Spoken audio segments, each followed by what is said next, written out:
Mae'ch bydd daliadau yn newid. Mae Sian a Gareth yn byw mewn tŷ tair llofft. Mae ganddynt 2 o blant, Bethan sy'n 4 oed a Siôn sy'n 8 mis oed. Maent yn derbyn bydd dal tai ar hyn o bryd. Mae newidiadau i fydd dal tai o Ebrill 2013 yn gweld os ydych yn rhentu tŷ mwy nag ydych ei angen, y caiff y swm o fydd dal tai a gewch ei ostwng. A fydd y newidiadau yn effeithio ar Sian a Gareth?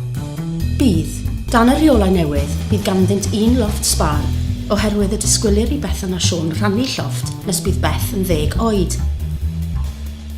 O fis Ebrill nesaf, ceiff ei bydd dal tai ei ostwng gan 4 punt ar 10 ar wythnos, sy'n golygu y bydd yn rhaid iddyn ganfod arian ychwanegol bob wythnos i dalu ei rent. Mae rhai pobl yn galw hyn yn dreth llofftydd, neu dreth ystafelloedd gwely. Amcan gyfrifir y bydd y dreth llofftydd yn taro ar 10,000 o bobl yng Nghymru.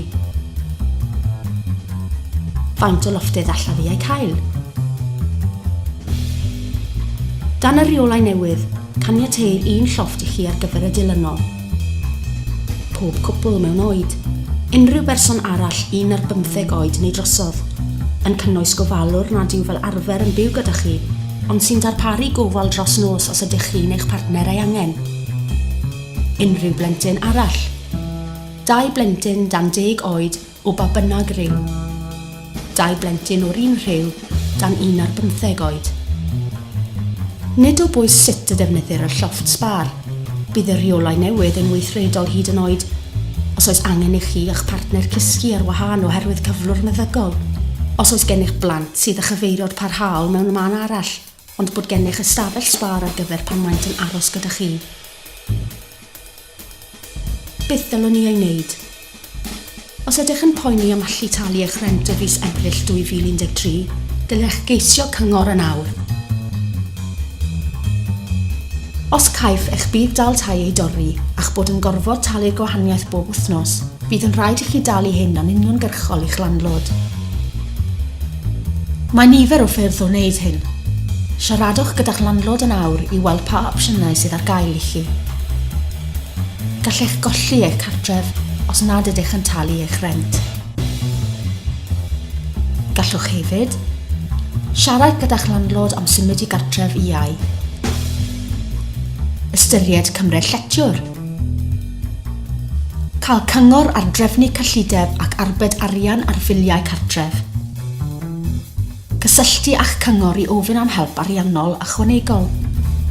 Efallai y gall cynghorau eich helpu gyda swm bychan o daliad ychwanegol tuag at gostau tai. Cysylltu gyda'ch swyddfa cyngor ar popeth leol neu asiantaeth cyngor arall. Gwneud yn siŵr eich bod yn hawlio'r holl ffydd daliadau y mae gennych hawl iddynt. Neu geisio cynyddu nifer eich oriau gwaith.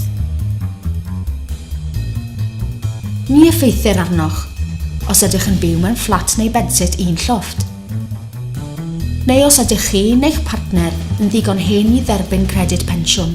Bydd yr oedran credyd pensiwn yn Ebrill 2013 tua 61 mlwydd a 6 mis oed. I gael mwy o wybodaeth ar sefydliadau all rhoi cefnogaeth, logiwch i www.yourbenefitsarechanging.co.uk. Os hoffech siarad gyda rhywun am y newidiadau, ffoniwch dim 300 303 1073 neu dextio CHANGE i 80018 a bydd cynghorydd yn eich ffonio nôl. Cawswch y neges yma gan Cartrefi Cymunedol Cymru.